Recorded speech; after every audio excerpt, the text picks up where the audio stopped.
Good day friends, I'm Dr. A.S.K. Gupta and I'm going to show you a case of cirrhosis of liver. Sometimes the cirrhosis of liver is slightly difficult to diagnose because the changes in the liver are mainly because of echogenicity or the coarse echo texture. What is coarse echo texture? You're going to see in this liver. He is a patient on 40 years of age who was taking alcohol for a long time. Now you can see that the liver is irregular in shape. The surface of the liver shows nodularity. I'm going to compare it to the normal liver, and then you can compare it better and see that actually there is a nodularity. And you can see that the undersurface of the liver is also irregular. It is not regular. And the top surface is also irregular. You can see that it is irregular liver. And the echo texture over here is granular and it is called as the coarse echo texture. This is the normal liver which has been shown for your comparison, and you can see that the liver capsule over here in the superior part of the liver is normal, and the upper surface of the liver also over here is really normal and smooth. There are no undulations, and the echo texture is a normal echo texture. But if you see it in the liver over here, which is a normal liver, you will find that this liver is having a coarse echo texture, that it is not a smooth pattern, it is a variable pattern of somewhere hyperechogenicity dots or somewhere the hypoechogenicity. And over here you can see that this is the caudate lobe of the liver, which is increased in patients with cirrhosis of liver.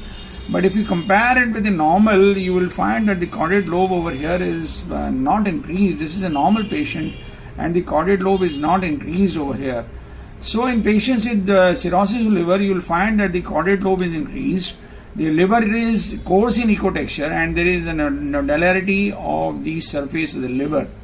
These features will help you to diagnose cirrhosis. The caudate lobe is increased in patients with cirrhosis of liver because this is one lobe which gets its supply from a different vessel rather than the rest of the liver.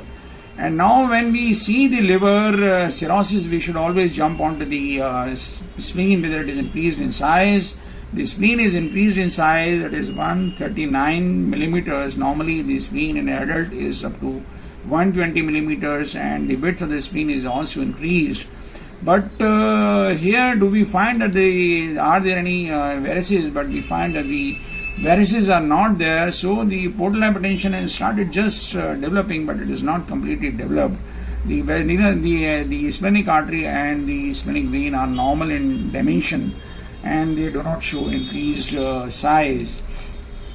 This I am trying to show you the portal vein, which is normal in width. It is around 10 millimeters, but inside the portal vein you can see that there is a hyperechogenicity, which is nothing but the thrombosis of the portal vein, which probably has improved over the period of time, but this is not a normal finding. Normally the portal vein is clear. This is the color Doppler flow into the portal vein, and you can see that the flow is sometimes red and sometimes blue, which means that it is a helical flow, it is a bidirectional flow. Sometimes when the portal hypertension is advanced, there might be a reversal of the blood flow from the liver into the portal vein, and the flow might become absolutely blue. You might be wondering that there are no varices and there are no channels which have opened up. This is probably a compensated patient, but as the time advances, the portal hypertension might take over and the other channels might open up. But this is definitely a case of cirrhosis, because the spleen is enlarged, the liver is normal in size, but it is coarse echo texture, irregular in surface, and it is likely to be a hard liver when it's seen in the actual anatomical specimen. I hope you like our video. In case you like it, please do subscribe to our channel, share the video among large number of friends so that maximum of people can be benefited. Thank you very much.